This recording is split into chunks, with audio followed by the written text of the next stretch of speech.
President Trump has injected himself into the controversy surrounding Senator Franken. The president tweeted late last night, "The Al Frankenstein picture is really bad." That's not the correct spelling. He spelled it incorrectly as well. Frankenstein. Is really bad, speaks 1,000 words. Where do his hands go in pictures 2, 3, 4, 5, and 6 while she sleeps?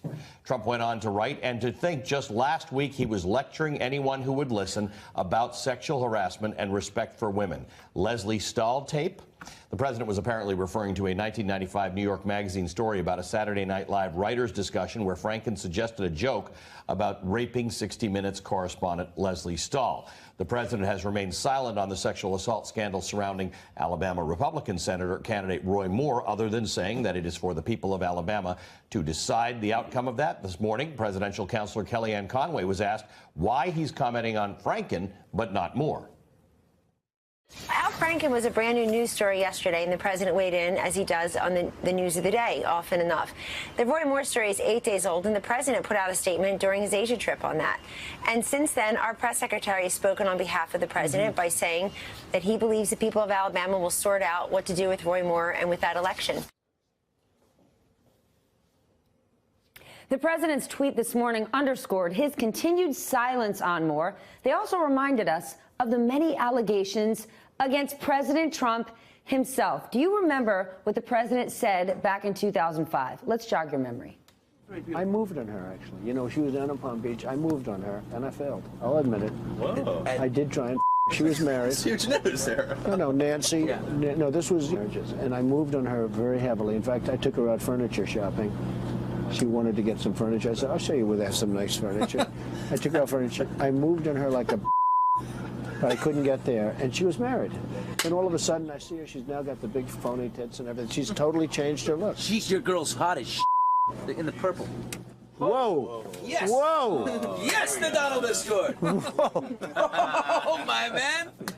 Wait, you gotta look at me when you get out. You're like, Sets this up. That is very... Look at you. You are a... thumbs up. Maybe it's a different one. Better not be the publicist. No, it's her. Yeah, that's her, with the gold. I better use some Tic Tacs just in case they start kissing her. You know, I'm automatically attracted to beautiful. I just start kissing them. It's like a magnet. You just kiss. I don't even wait. And when you're a star, they let you do it. You can do anything. Whatever you want. Grab them by the... I can do anything. Grab them by the you-know-what. That tape was from 2005 when President Trump was married to his third and current wife, Melania Trump. Those are President Trump's words himself. Now let's look back at some of the women who have come forward with allegations against President Trump leading up to the election. We'll start with former Miss Finland, Nini Laaksonen, who told a Finnish newspaper that Trump groped her before an appearance on The Late Show with David Letterman back in 2006.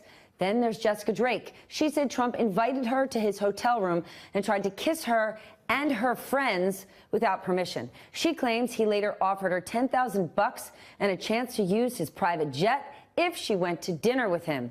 Karen Virginia said Trump walked up, grabbed her arm, and then touched the inside of her breast at the 1998 U.S. Open. Kathy Heller told The Guardian some 20 years ago Trump grabbed her, tried to kiss her, and grew angry when she twisted away.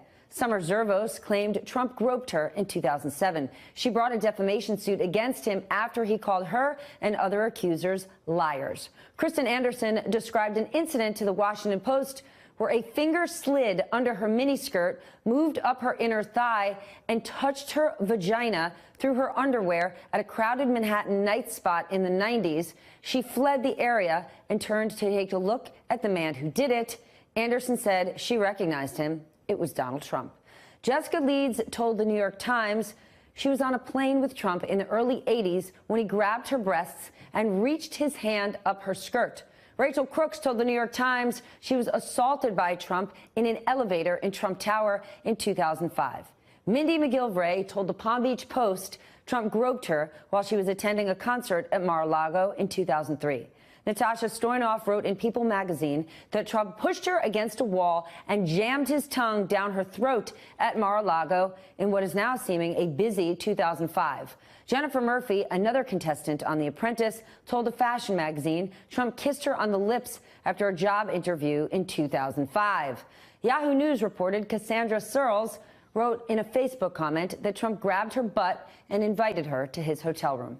Former Miss Utah Temple Taggart told the New York Times Trump kissed her directly on the lips the first time she met him back in '97. Jill Harth alleged in the New York Times Trump pushed her against a wall, tried to kiss her, put his hands up her skirt, and touched her crotch at a dinner one night. And finally, and I need to take a drink on this one, I'm so tired from all of these, the multiple reports from beauty pageant contestants in a BuzzFeed article, including, wait for it, teen beauty pageant contestants alleging that Donald Trump had walked in on them while he was changing.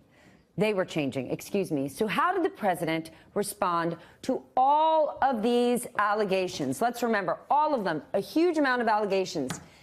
He called some of them, quote, vicious claims and totally and absolutely false at a rally 1 month before the 2016 election.